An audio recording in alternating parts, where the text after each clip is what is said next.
Yo! How's it going, everyone? Merry Monday. Hope you all had a good weekend.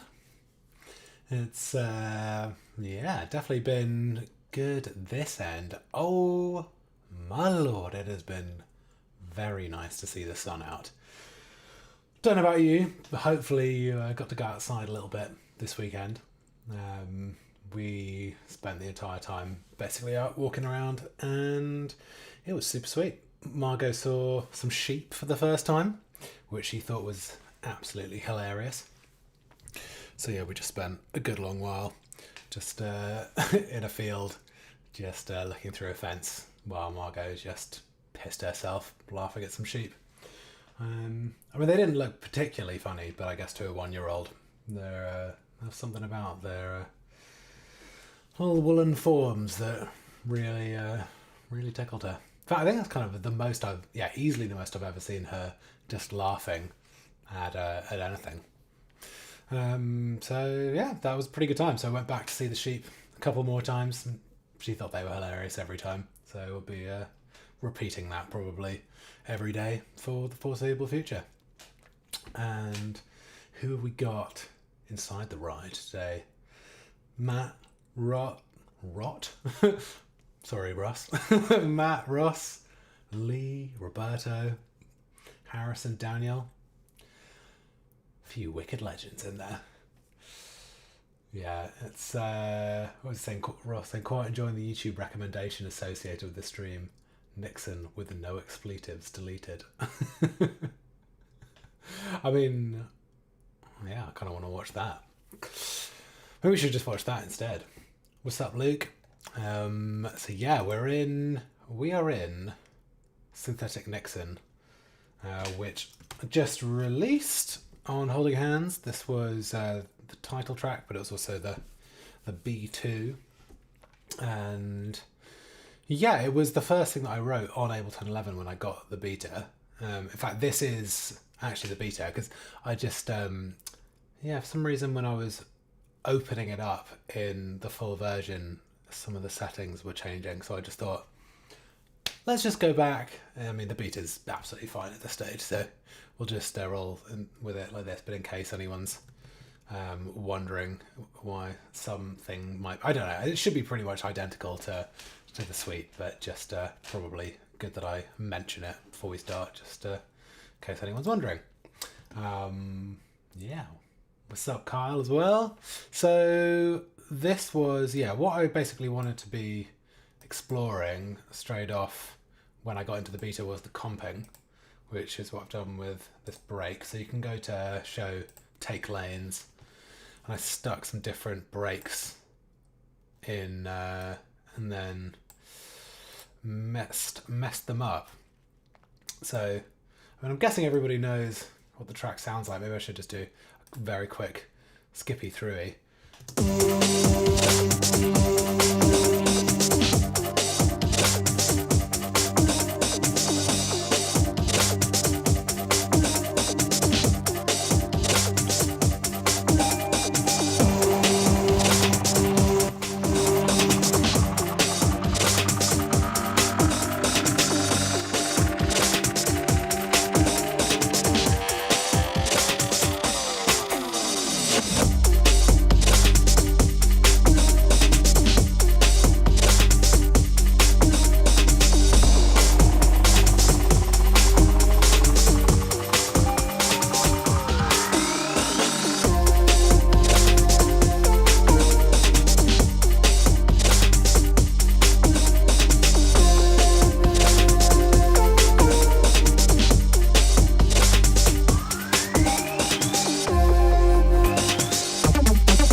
idea. So it's, yeah, kind of like a bunch of chopped up breaks and then this few different bits of this Airvox synth all layered on top of each other. Some kind of acidy line and then some kind of big rises. This has got kind of a interesting work on, these rises. Well, actually, this is just a sample, but yeah, what's going on here with this lasery rise here? Create this big upward movement. And then there's some of this basically using the new resonator plugin in 11. I think I was freezing it. Well, we'll get into it properly when we get down there. But creating kind of long feedback tails and then using that to layer in the build-ups. So that is the track in brief. Now let's take a look at the break. It's probably a good place to start. I'll bring it up here. So if anybody hasn't seen yet what's going on with the comping, you can layer, it's meant, I think, and it's kind of most purest idea, it's meant to be that you can record in a loop and it will keep on recording down to several takes, and then you can pick and choose the best bits from these takes and use them, which is incredibly useful. You can also drag samples just directly into lanes, create new lanes and then drag samples in there, and then you just highlight whichever one you want to play, press enter, and it does it. So this is, I realized that this is actually, this loop that I've ended up with here is, I must have copied and pasted it, and it's ended up being the whole thing. So this is what it sounds like.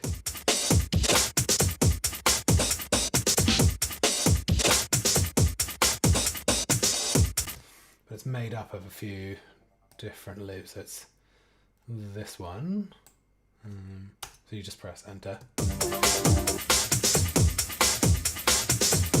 There's that loop. And there's this one. And then there's this one. And this one. And I didn't really like have a whole big hoo-ha about choosing those breaks. I just basically stuck a bunch in and then started kind of just going, all right, I'll take a bit of that, I'll take a bit of this and a bit of this bit here and la-di-da-di-da, and next thing you know, you've got some,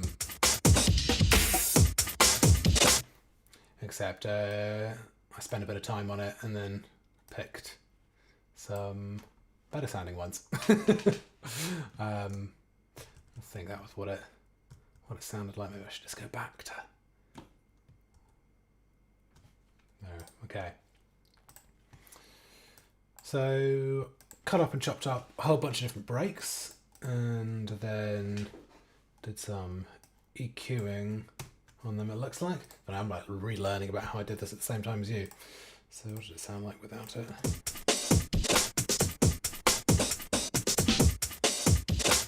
So yeah, bit of a little boosty down here in the kick and a little scoopy outy down here around 225. Get out some of that mud and then saturated it.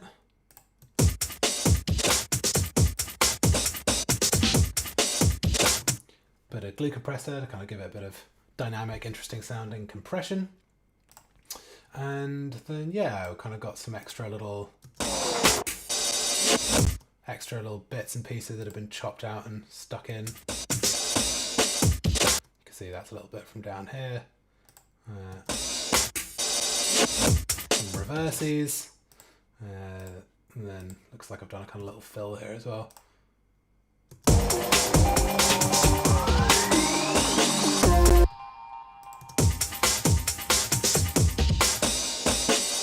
But it's all using that same technique. I'm just cutting and chopping up little bits from the comping here. And that's, yeah, same thing here, isn't it?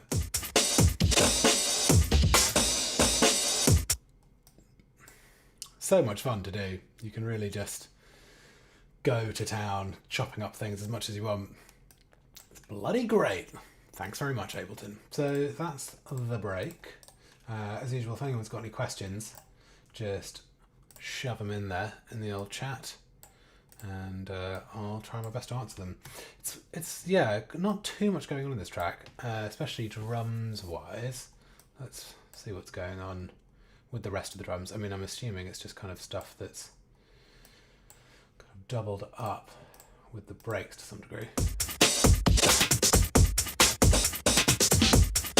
Oh, there's a few extra snarey bits.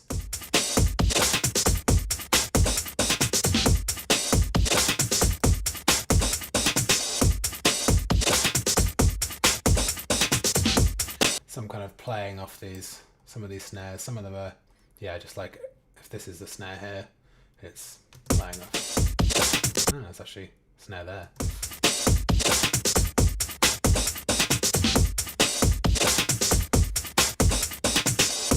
So yeah, some of them are layering the break snares, some of them are just off and creating some groove. And same, there's quite a few kicks.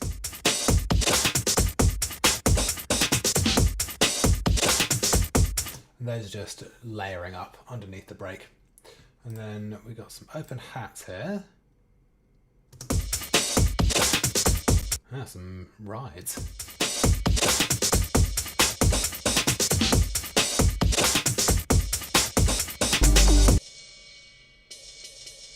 So yeah, these are just kind of creating some ambience really over the top. What's going on here? We've got a little bit of the resonator on the snare. Ah, so this is a new Ableton 11 plugin. So it just creates a kind of resonated frequency that you can mess around with. So this is what the snare sounds like without it and with.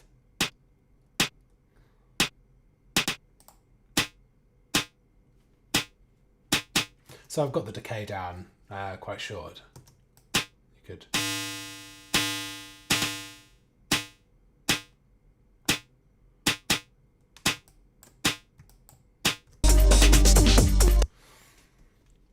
And then you can kind of change the frequency, or you can set it to have MIDI input from.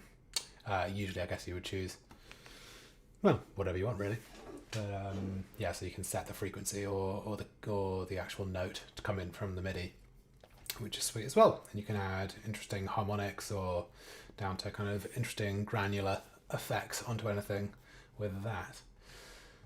A really funny username asking, do I always put my saturator in the same place in the processing chain? No, I do not. I do not have too much rhyme or reason with the old saturator. No, that's not true. I guess I haven't really thought about it too much, but I guess I am kind of doing it semi-subconsciously as I move along here. But I would also always be aware that I'm going to then mix this down properly in a separate mixdown project. So it's this will be one layer of saturation. Where are we? What was I saturating the break? Yeah, but then when I take all the stems out and put them in a new project, better believe I'm going to be saturating it again. And then, in fact, I was looking at a project earlier, I was showing somebody, and I'd actually used 3 different saturators on the same channel in a mixdown. I don't even remember doing that. I must have been in some sort of weird saturation fugue state. But yeah, I literally used 3 on the same track. But it did sound pretty thick, so I guess I knew what I was doing. Then we got this. Is that all the drums? That's all the drums. That is all the drums. Who needs any more? 4 channels. Drums. Done. Well, I guess it's kind of cheating because the breaks are a whole bunch of drums as well. Let's call them drums. Why not? But yeah, don't need too many. But you do need some. But I feel like, yeah, the kind of these rides are doing quite a lot to help just blend it all together quite nicely. And then just all the mixing up of the breaks is working well as well. And I guess the saturation is helping blend it all together. Same with the glue compressor. So then there's the sub. But that's kind of like an exact mirror. It does an exact mirror of this Airvox lower. So maybe we should, let's get into this loop down here and see what we got when it kicks off at the first drop.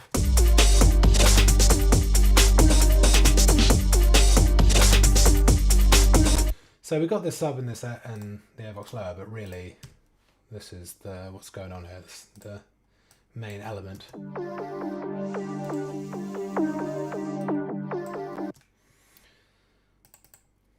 So we've got a chord underneath. Oh yeah, this is coming back to me now. There we go. So if I remember rightly, am I doing a thing? I am. I did utilise some cool Ableton 11 features. Some ones I didn't even remember doing. Great.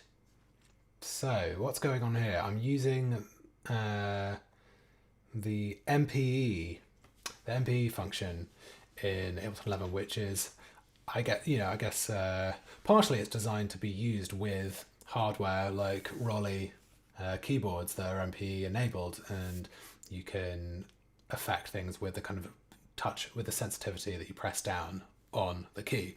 But you can also just dial it in yourself and then create your own velocity sensitive notes. So what we've got here, I've changed the filter frequency, and so the filter frequency is attached to slide and press, so that's this frequency here. And have I got some sort of interesting, yeah, look at this, slide and press. So I've drawn in these slides and pressure lines here, but they only affect certain notes. Only the MIDI notes that I've actually highlighted. So you can see all these ones here, they've got nothing. But this big one down here, the filter frequency. So it's so sick. And then this one is going up on here. And so the filter frequency is going to ride up, but just for these MIDI notes. I mean, if you've been watching videos about Ableton 11, this is probably not news to you, but if you haven't been, then this is some exciting shit. So you're able to kind of change the automation on each individual MIDI note, which is sick.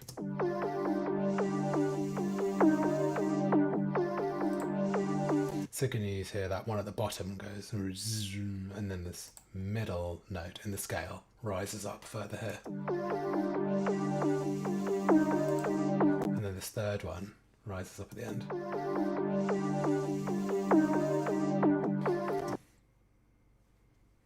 Yeah, there we are. So you can create just like really interesting dynamic MIDI patterns just all on the same thing. And yeah, the difference in kind of how interesting you can make something compared to affecting the entire clip versus individual notes is pretty bonkers. So that's what's going on, why that's we're getting that interesting shift. And then we got that, we can kind of do this ARP over the top where nothing is changing too much.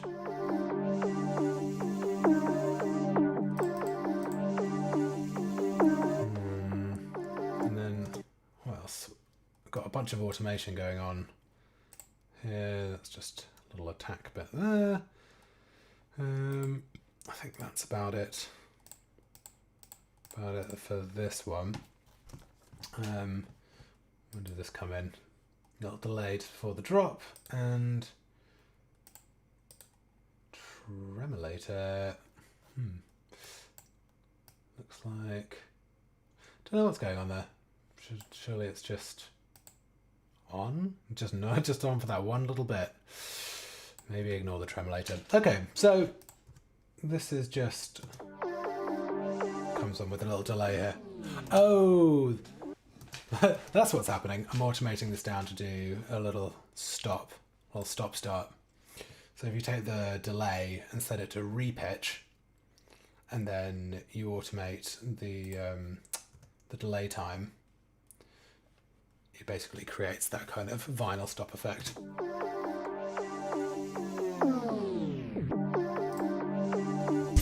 And in context.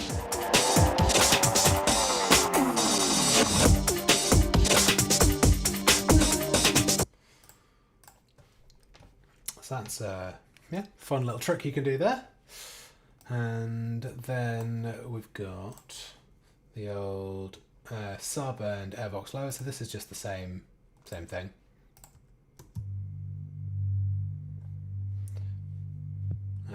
And I've just got it side chained to the brakes, and I'm just using the filter to make sure that the side chain only happens when anything below 108 Hertz, so just basically when the kick comes in, so it's side chained to the kick in the brakes. And yeah, and I've just pitched it down. Oh, I pitched it down? What's going on here? I've got the pitch, no, pitched up. Is this for... In fact, why is it so? Have I got a big filter on? I got a big filter on there. Interesting. What is that pitch envelope doing?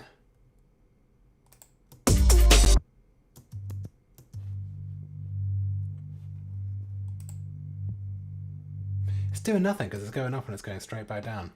So God knows. It's probably something to do, I'm guessing, with when I had it higher up and I've duplicated it, and it's just not really doing anything. So don't worry about that pitch envelope. I have got a little bit of an oscillator on there. Do I have one on here? That is the question. Yes, I do. So what's happened is this airbox. It's got a little bit of an oscillator, and there we are. So it's got this pitch envelope that it's just shooting up 2 octaves and then very quickly coming back down again to just give it a kind of tappy sound. Here, let me...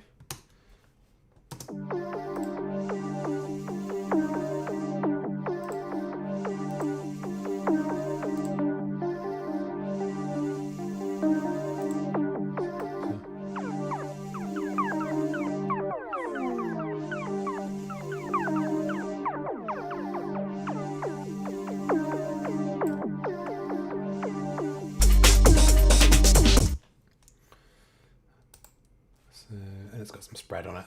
That's basically what's going on. What's going on there? So this airbox is just playing a kind of low note, and then the sub bass is just backing it up.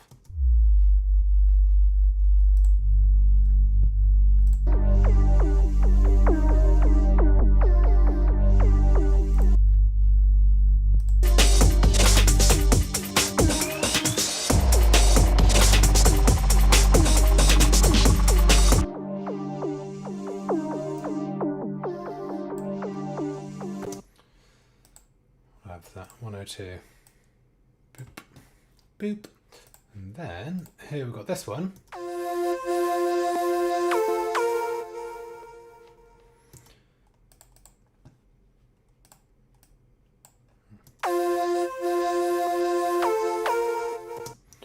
So what's going on here? Why is it doing a little shimmy somewhere in there? Something to do...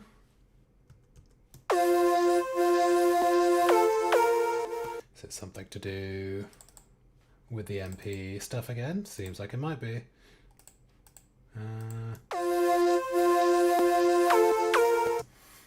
No. What do I have that set to? Yeah, it's still sliding pressure. So is it modulation? Better believe it. Okay. Oh, this is a real voyage of discovery down here, isn't it? So I've got some LFOs going on. I think it's probably this one which has given it that last first one. So this is going to pan and filter. And this one's going to sample offset and loop start.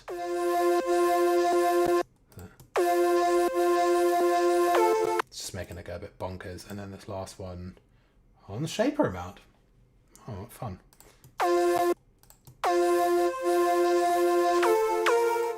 It's giving a bit of distortion.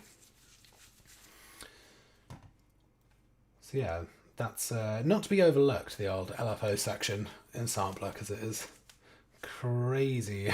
You can really go to town on the old parameters over there. And then I've got some auxiliary ADSR action going on here as well, it looks like. When do I use that? Just...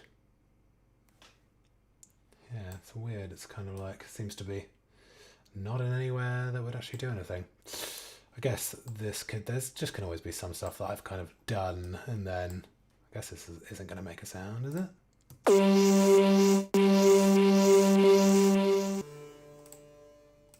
I guess it's like giving it a bit of a weird tail.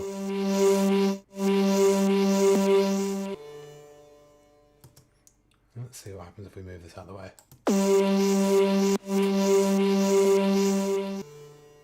Very little. Okay, so I'm going to guess that that was probably something I was working on during the track, and then it never made it into the final bit. But we have got the spectral resonator. And that is...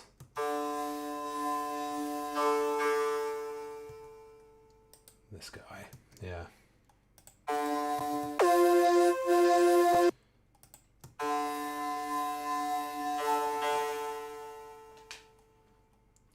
It's giving it some of that resonating frequencies. And then I've got this freeze on, automated. I'm trying to work out exactly how, it's this here, this audio. Sorry, this is a little bit hard to reverse engineer, but I've basically used the spectral time, which is this kind of spectral delay. Oh, I guess you have to have that on. And then let's see what would happen here.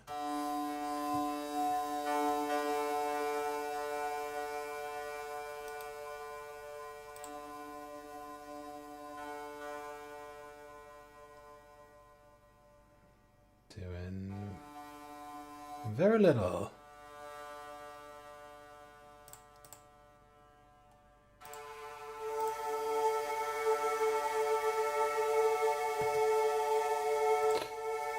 I mean, yeah, basically you get the idea, don't you? It's doing catching some of those kind of spectral waves and then freezing it, and then I had a whole bunch of automation that went down into creating this.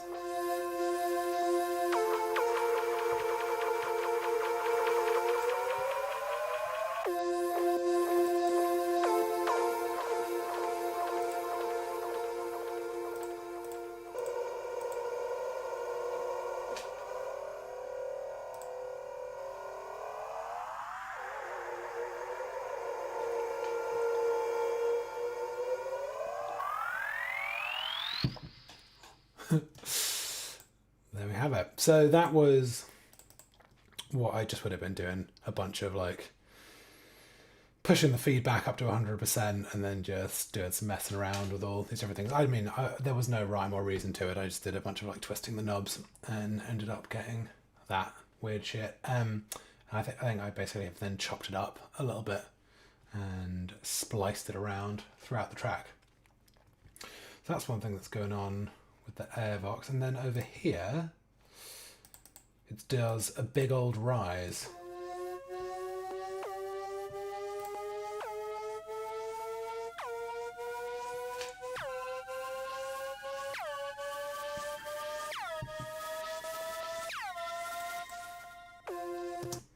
And that mirror, that goes along with these other lasery type things. These are the rises.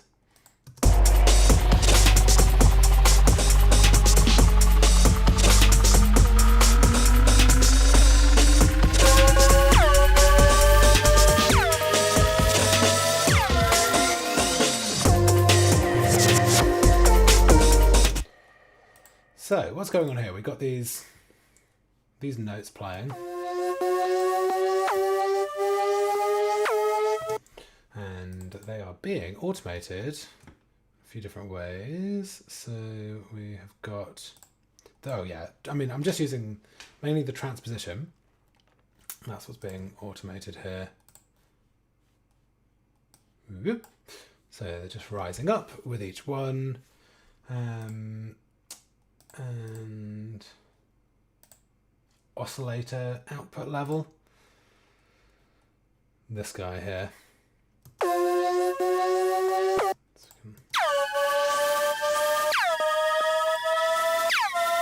this is some noise oscillator that's being added in. Transpose. Oscillator output levels going up, so more noise as it goes up. And then pitch envelope decay, right. You can see this decay is rising, so we're getting more of this swoop down from the 2 octaves above.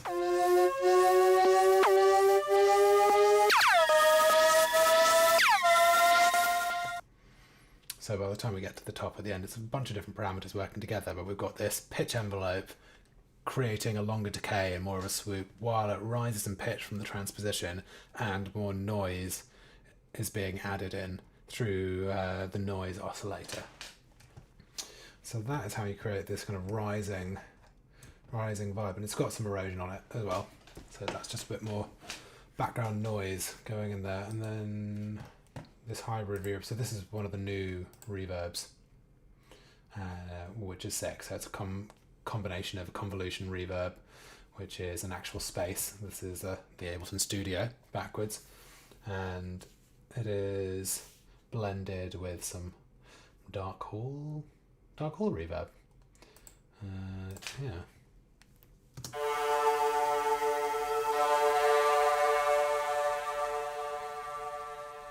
That was a combination of spectral resonator and hybrid reverb there.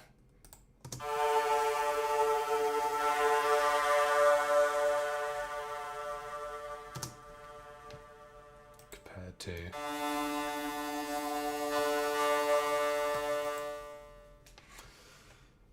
sweet. So I think that is the top Airvox looked at. I mean, that's probably, yeah, that's kind of some of the more interesting stuff that's going on in the track. Although I've got a similar sort of thing down here in the laser. Might as well look at this while we're at it. So this is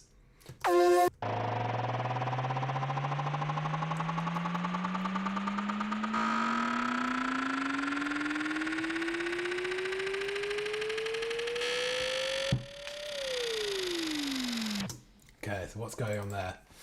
So I've got a rack of some zap sound, and then an operator. So let's take a look at this zap sound first. So it's a sample that I've just looped the end of it, so it's like that, these sorts of things. But this one I've just created a little loop, and it's nice and short. And then we've got a bandpass filter on it, and in the modulation, this is kind of where it's getting interesting. So we've got this soloed. So it's looping, that's why we're getting this kind of little loopy vibe, because I've got the sustain on. It's also transposed up an octave. Got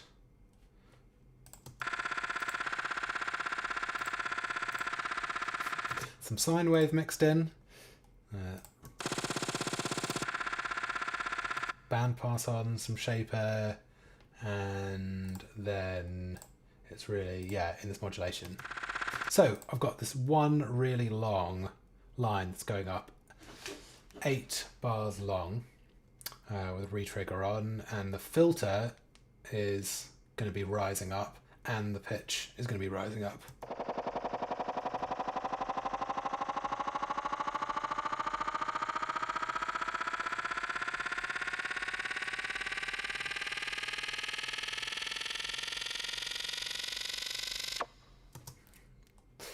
That's that, and then we've got this affecting the loop length.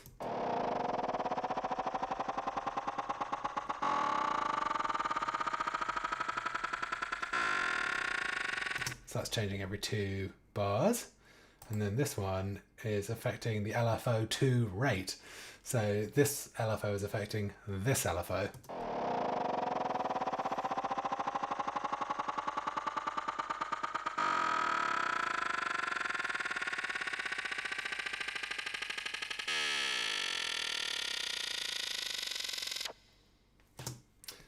So that's what's going on with kind of zap sound. And then down here with the operator, I've got, it's just that same note.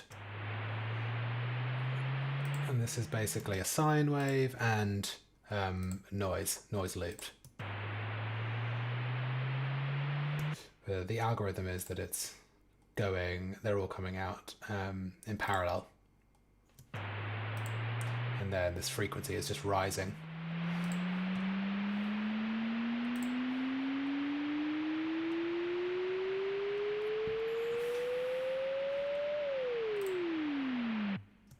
So that's it really, basically. And then combined, and you get the idea. So yeah, that's that.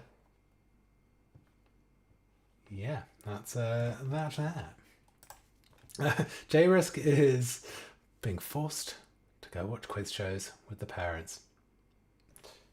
Okay, sweet. Yes, I'll get back to your message that you left on the Holding Hands Instagram. Sorry, just not as active as I would currently like to be in the old Holding Hands Instagram messages. So apologies to you, J-Risk. I will get back. Then we got, this is just an extra rise that's in over the top.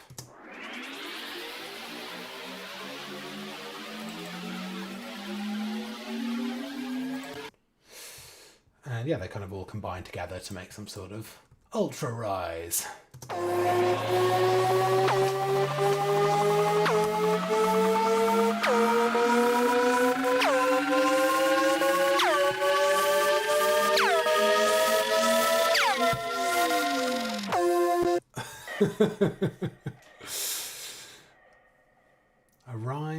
A rise to tell your parents about, J-Risk. Tell them about that mega rise, or the ultra rise. Rise of legends. We've got the resonator audio, the Airvox main, done that one. Okay, so now we are down to the acid. Just doing a few different things.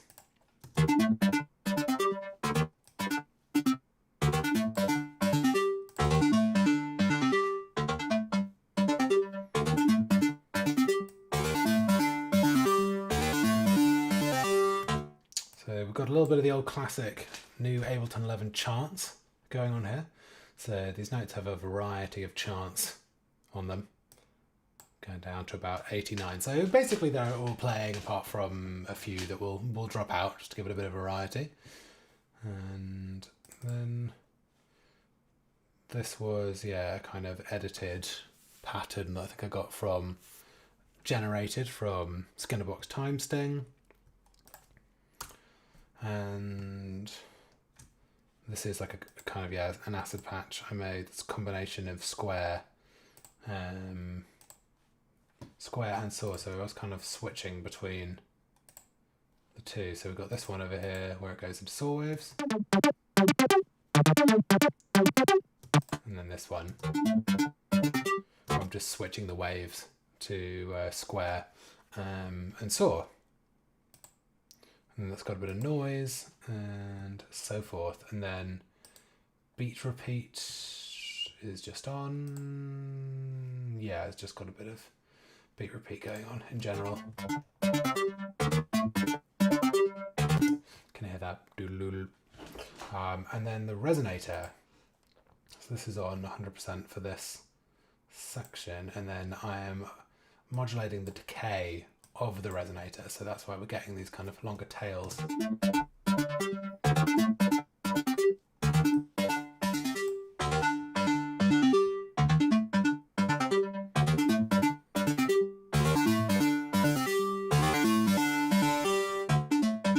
So this is 100% resonator.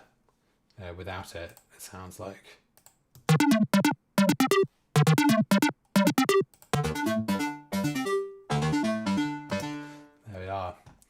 Luke asking if there's a shepherd's tone in there somewhere.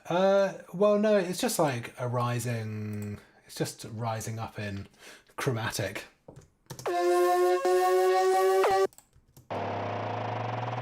It's just, yeah, rising up chromatically. No shepherd's tone in this one. Definitely the best name for a scale, isn't it? The shepherd's tone. What with the shepherd's tone? No, isn't the shepherd's tone just... It's just a tone that's just rising up forever, is it not? Someone correct me on this one. Maybe Luke, you're the person to answer the question. You're the one that brought up the goddamn shepherd's tone. You tell everyone what it is. Man, yeah, the best shepherd's tone track for sure is Buttrick Up. That is one, man. That's the sort of track that I'm going to need to get broken back out when the lockdown ends. That's the sort of madness that people are going to need. If any of you don't know Buttrick Up, go and get yourself a piece of that sweet shepherd's tone. Okay, then we've got a few little bleep bloops over here. What are these guys saying?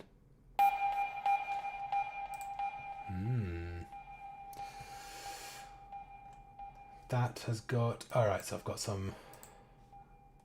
What do we got in here? Just some Echo Boy delay and some space echo. A couple of Echo Boy delays there. So that's what's going on with those sends. And that's just a sample of a little bleep.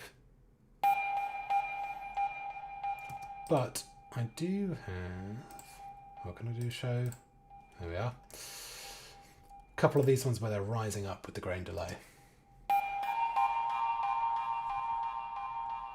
So I've just got the pitch on there. There we have infinite rising pattern. Yeah. I mean, what is infinite in a song really? I guess, does this count? Did that count as an infinite rising pattern? I mean, it wasn't infinite because it ended, but none of them are really infinite. I guess it kind of, the way I think about it is of the shepherd's tone is like it goes up a scale kind of chromatically, and then it sounds like, it's hard to explain. Yeah, it just basically, rises up. Oh god, I don't... You explained it perfectly. It's an infinite rising pattern. I actually don't know Axel Bowman Nocturne. I'm going to have to do a comparison. Shepherd's tone off. So these are just, these little bleep bloops are kind of used as transitions.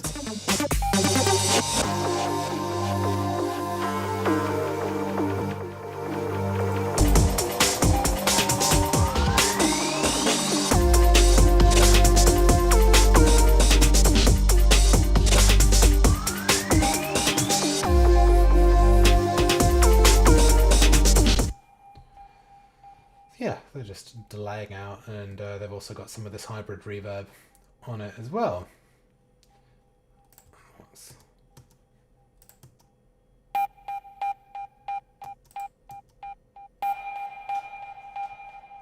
Yeah, the hybrid reverb sounds good. Well, this one, is this what this... Oh, right, yeah, so the algorithmic... Oh, so algorithmic is just the kind of your standard electronic reverb. Something that's been programmed. So I wasn't using any of the blend of the convolution reverb for those. Just using a bit of dark hall algorithm. Then loop delays. So I can't remember exactly, this is what I've got at the beginning. I can't remember, this is definitely something that I've resampled in this track. But I can't for the life of me remember what.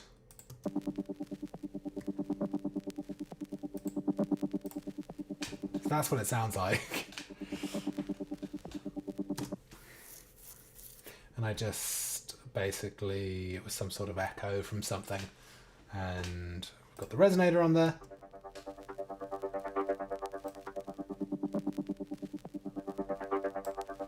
And some echo.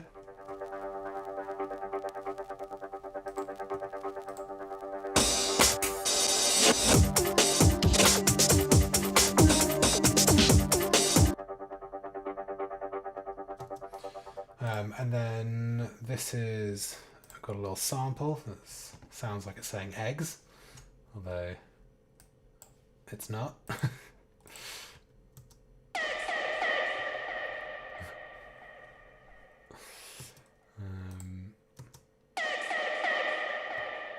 That's got the same, exactly the same reverb and an echo.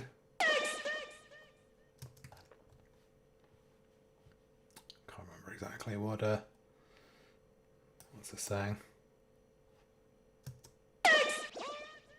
Oh, who runs? Who runs this? Yeah, got some echo on there with, I guess I've got some that are just, and then some that are delayed with the reverb. And these are basically working, coming like after these kind of fills.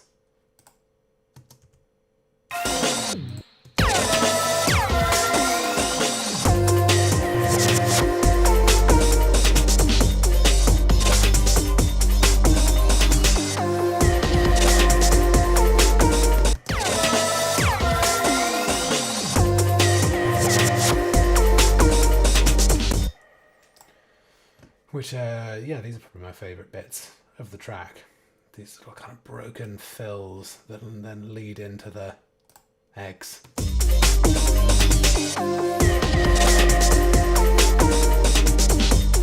And then this is just a sample that I've just stuck the resonator on again.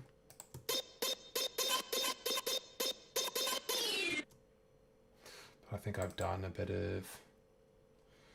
Have I done a bit of clip transposition down here and some chime stretching? I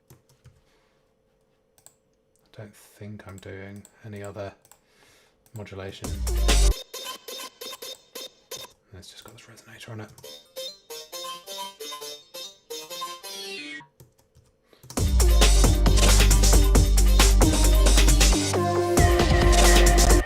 Yeah, it's these combination of these breaks. Sound, yeah, it's just that little combination, isn't it?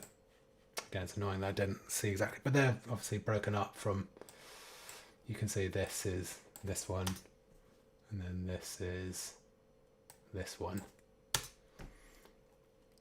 And then there's nothing here in this section.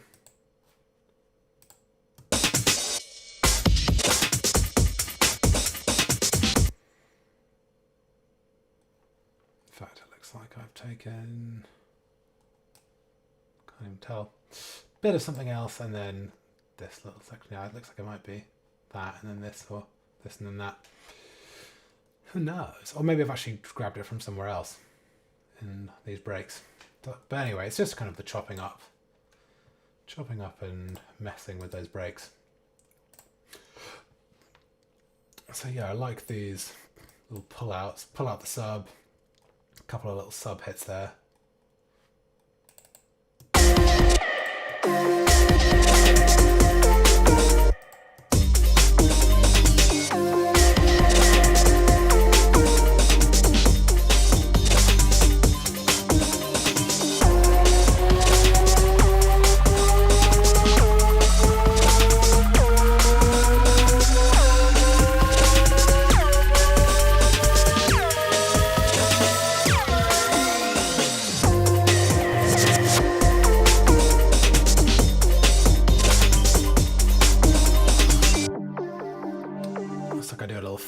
Little filter down here to let the acid through.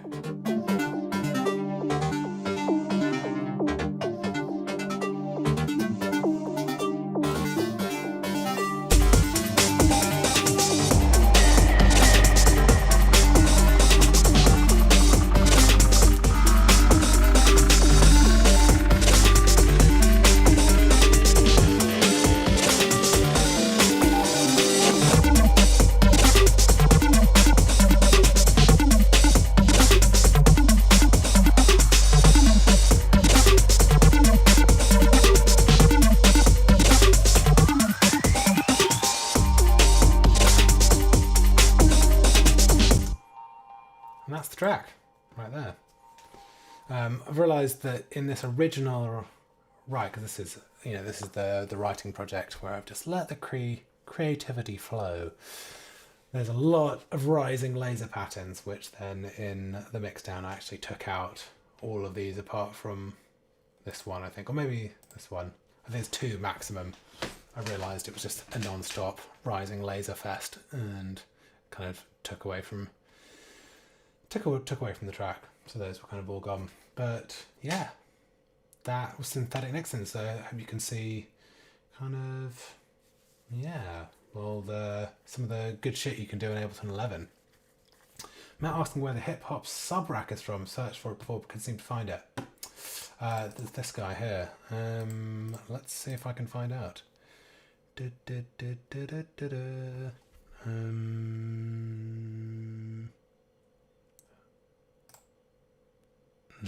it's not that.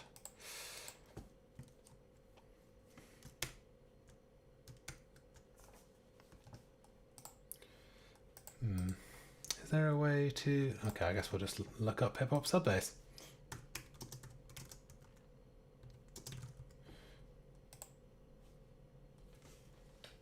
Do I need to get dash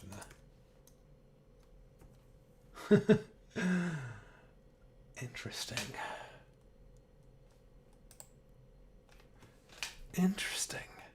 It's not, doesn't seem to exist anywhere.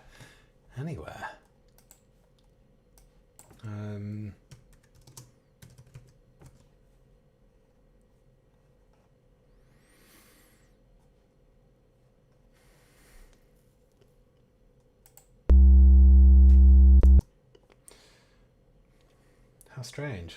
It's, yeah, it is an operator preset.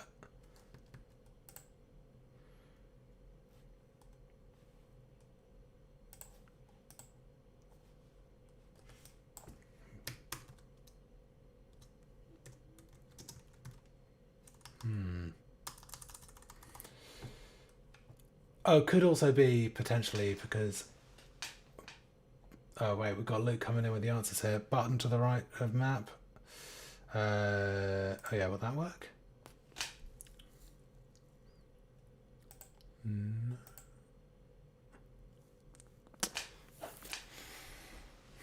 No. Presets, instrument rack, bass, hip hop sub bass. All right, yeah, there you go. There you go. In presets, instruments. I wonder if potentially it's because I'm in this Ableton 11 beta that I can't find it anywhere else. But it's interesting that it's there, but it's not in here. Well, I guess have a look in at the presets, Matt, and we'll see. But good, nice one there, Luke. That was... You know so much stuff, Luke. It's great. Search from the sounds menu. Let's see if this works. Oh, there we are. Oh, mental. So all results doesn't pull up things from sounds. Well, I never. Well, there you go, Matt. You got your answer. Got to let us know if it works out. Great hive mind teamwork there, guys. That's what I'm talking about. Now Matt's gonna get his fucking hip hop sub bass on all night. Gonna be making big stinky sub bass sounds. Well, I guess yeah. Should we call it a night and do a bit of... I'm gonna go and finish off the first episode of Married at First Sight Australia, which I got to the last 15 minutes of and then was literally on the edge of my seat. It was, I started off making, it was a real classic, started off making dinner while Sally was watching it, and then I could kind of hear what was going on, and the next thing I knew I was spending kind of minutes at a time peering over seeing what's going on, and I had a feeling it was going to ensnare me.